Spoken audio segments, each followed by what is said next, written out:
Masih berdiskusi bersama dengan para narasumber. Bung Andre, dengan hadirnya Mas Ahaye dalam kabinet, apakah ada rencana atau ancang-ancang PDIP akan keluar dari kabinet nih? Bung Tifal, tadi yang menyambung apa yang disampaikan oleh Bung Andi tadi, sebenarnya reshuffle ini dengan masuknya Pak Ahaye, yang perlu tuh Pak Jokowi, bukan Demokrat, bukan Mas Ahaye. Jadi karena memang tidak berpikir, jadi berpikirnya bahwa kalaupun berkoalisi itu koalisi Indonesia Maju. Jadi memang yang perlu tuh Pak Jokowi, bukan Demokrat gitu. Tapi ya kebetulan ada kosong ya diisi gitu. Jadi ya itulah situasi yang ada. Kalau kita lihat real politiknya kan seperti itu gitu. Tapi kalau kemudian sikap PDIP kemudian gimana? Tidak ada hubungannya juga dengan PDI Perjuangan. Memang tidak terusik sama sekali. Masa iya sih kalau udah ada pihak yang tidak berjuang awal-awal waktu mengusung nama Jokowi Ma'ruf, terus tiba-tiba di akhir masuk begitu, nggak merasa terusik tuh, Bang? Nggak ada hubungan dengan PDI Perjuangan kan. Itu tadi yang seperti yang Bung Andi sampaikan tadi gitu. Yang perlu itu Pak Jokowi gitu, bukan Demokratnya. Dan Demokratnya juga ya senang-senang aja dengan masuknya, karena mungkin kebutuhan Pak Jokowi secara politik ya, sehingga dikasihlah ketika ada kesempatan jabatan yang kosong di kabinet, kenapa tidak gitu kan. Jadi kalau di mata Anda perlunya apa di mata Jokowi, untungnya gimana menurut Anda, Bang Andre? Kenapa? Untungnya apa menurut Anda, Bang Andre, dengan hadirnya Jokowi, hadirnya Demokrat ini bagi Jokowi menurut Anda? Saya kira kalau kita lihat tadi dari apa yang disampaikan oleh Bung Andi tadi kan, bahwa yang untung itu Pak Jokowi. Dengan demikian kan ya secara politis seperti yang juga disampaikan oleh Mas Burhan tadi gitu. Mungkin Pak Jokowi agak kurang percaya diri dengan situasi sekarang gitu, sehingga perlu ada tambahan kekuatan. Oke, Mas Burhan, dipandang oleh Bung Andre nampaknya Pak Jokowi kurang percaya diri. Anda merasa demikian juga? Begini Tifal ya, kalau kita hitung sekarang itu ada 82% kekuatan partai yang mendukung Presiden Jokowi. Nah, dari 9 partai di parlemen, 7 ikut membentuk dan mengawal secara politik kekuatan Presiden di parlemen. Nah, dari 7 partai itu PDI Perjuangan adalah pemegang kursi terbesar yang bisa jadi mengambil sikap politik yang berbeda dengan Presiden Jokowi. Dan kalau misalnya itu diikuti oleh partai-partai lain yang mendukung paslon 01 dan 03, seperti Nasdem, PKB, dan P3, maka kekuatan politik Presiden Jokowi yang ada di parlemen itu menjadi di bawah 50%. Hitung-hitungnya sesederhana itu. Ya. Nah, karenanya Presiden Jokowi mengambil langkah gesit dengan menarik Partai Demokrat masuk dalam skenario baru koalisi pendukung pemerintah, plus mengajak makan malam Surya Paloh. Dugaan saya sebentar lagi Muhaimin Iskandar juga diajak makan malam tuh. Itu dalam rangka rekalkulasi politik pasca Pilpres. Yang memang harus diantisipasi kalau misalnya hak angket kecurangan pemilu 2024 bergulir dan PDI Perjuangan mampu menarik partai lain pendukung 01 atau 03, itu juga akan membahayakan stabilitas politik pemerintahan Jokowi di 8 bulan sisa masa pemerintahannya. Kira-kira begitu. Nah, menurut saya masuknya Partai Demokrat itu justru menunjukkan hubungan PDI Perjuangan dengan Presiden Jokowi yang tidak baik-baik saja. Karena kita tahu antara Partai Demokrat dengan PDI Perjuangan punya sejarah masa lalu yang tidak harmonis juga. Jadi menurut saya ini malah menunjukkan betapa sinyalemen berkaitan dengan hubungan kedua tokoh, Ibu Mega dengan Presiden Jokowi yang panas dingin sejak Pilpres itu kembali memanas, terutama termasuk masalah tidak semua menteri dari PDIP yang tidak semuanya hadir dalam pelantikan waktu itu. Oh, saya tidak tahu ya, jangan-jangan memang tidak ada undangan. Kan bukan hanya Menteri PDI Perjuangan yang tidak hadir, Pak Muldoko juga tidak hadir. Oke, kalau gitu Bung Andi, saat akhirnya Ahaye diajak masuk ke dalam kabinet itu deal-dealannya gimana sih sebetulnya? Nggak ada deal-dealan ya khusus, karena kan Mas Ahaye juga tidak tahu, dipanggil ke istana, kemudian Selasa pagi ketemu, berikan tawaran, sehingga kemudian dan katanya mau dilantik besok, tapi Mas Ahaye minta ketemu dulu dengan Pak Prabowo, dan Pak Prabowo justru mendorong untuk masuk, sehingga itulah yang terjadi.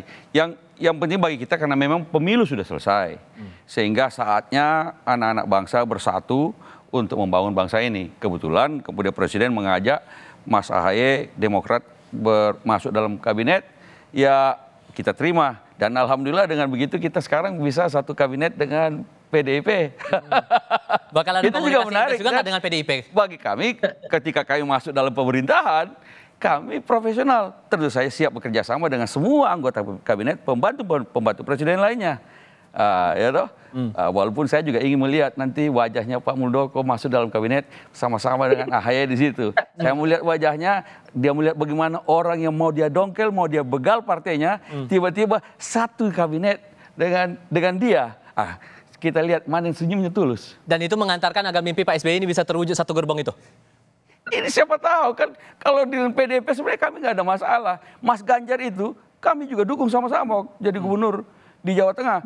Intinya bahwa ketika kami masuk dalam kabinet, kami siap untuk mengawal pemerintahan Presiden Jokowi sampai akhir masa jabatannya. Dan bekerja sama dengan semua komponen yang ada di kabinet, termasuk dengan teman-teman di PD Perjuangan dan sebagainya dan yang lain-lain. Oke, kalau gitu Mas Burhan, tadi sempat saya gantung pertanyaannya itu. Ada potensi tidak dengan masuknya AHY ke dalam kabinet ini membuat menteri dari PDI Perjuangan akan keluar dari kabinet segera mungkin? Saya kira tergantung konstelasi politik pasca Pilpres. Jadi kalau misalnya hubungan antara Presiden Jokowi dengan Ibu Mega makin memanas, bukan tidak mungkin ya PDI Perjuangan mengambil langkah drastis semacam itu. Termasuk juga tergantung apakah hak angket yang digagas oleh sebagian anggota PDI Perjuangan, termasuk juga disampaikan oleh Mas Ganjar, itu mendapatkan sambutan dari partai-partai di parlemen. Kalau misalnya sambutannya itu dingin, itu mungkin PDI Perjuangan akan tetap bertahan di kabinet. Tetapi kalau sambutannya itu antusias, termasuk mendapatkan dukungan dari partai-partai pendukung paslon 01, bisa jadi terjadi hubungan yang lebih memanas antara PDI Perjuangan dengan Presiden Jokowi. Tetapi kalau ternyata tidak terjadi, ya kemungkinan hubungannya akan mendingin, minimal sampai sampai pemerintahan Presiden Jokowi habis. Oke. Ada mimpi juga kan kalau kita ingat waktu itu Bung Andre, mimpi Pak SBY bahwa satu gerbong begitu. Gimana memastikan bahwa sisa pemerintahan ini bakal tetap berjalan begitu, sekalipun AHY masuk ke dalam pemerintahan, Bung Andre? Kalau pemerintahan berjalan kan ya ada presiden, ada menteri-menteri, ya itu berjalan pemerintahan gitu, bukan karena ada mimpi dari Pak SBY. Pak SBY ya punya. Saya kira ya pemerintahan itu berjalan ya setelah pemilu, pemerintahan berjalan seperti biasa, dan sekarang pun kita lihat bahwa ya tiap menteri menjalankan tugas sesuai dengan tupoksinya masing-masing gitu. Jadi tidak ada hal yang luar biasa gitu dari peristiwa-peristiwa ini. Oke, tanggapan dikit nih, Mas kan bagus itu mimpi itu. Boleh dikata sebagian sudah seperti terjadi kan, sama-sama naik kereta api, tapi kemudian berhenti di Solo, Pak Jokowi berhenti di Solo, Ibu Megawati lanjut ke Blitar, karena ke Pacitan tidak ada kereta api, ya barangkali mampir di Solo lalu kemudian baru belakangan ke Pacitan. Tapi intinya bahwa kan ini sesuatu yang mimpi yang bagus, dan kalau itu jadi kenyataan semua anak bangsa bisa bekerja sama satu dengan lain, kan pemilu sudah selesai. Nanti kita menunggu pemerintahan baru yang dengan presiden terpilih nantinya. Insya Allah Presiden Prabowo Subianto. Tentu saja pada saat itu kan ada konstelasi baru lagi, hasil pemilu juga legislatif juga kan, parlemennya juga ada konstelasi baru, dan tentu ada dinamika baru. Tapi kami sekarang ini masuk dalam pemerintahan Presiden Jokowi sampai akhir masa jabatan, insya Allah konsisten. Oke. Terakhir, Mas Burhan, singkat saja. Apakah ini bisa dibilang sebagai cara Jokowi untuk menekan PDIP dan ancang-ancang untuk bisa mengajak parpol lain untuk bergabung dalam kabinet yang tersisa sekarang ini di Jokowi? Soal siapa menekan siapa dalam politik kan tidak jelas ya.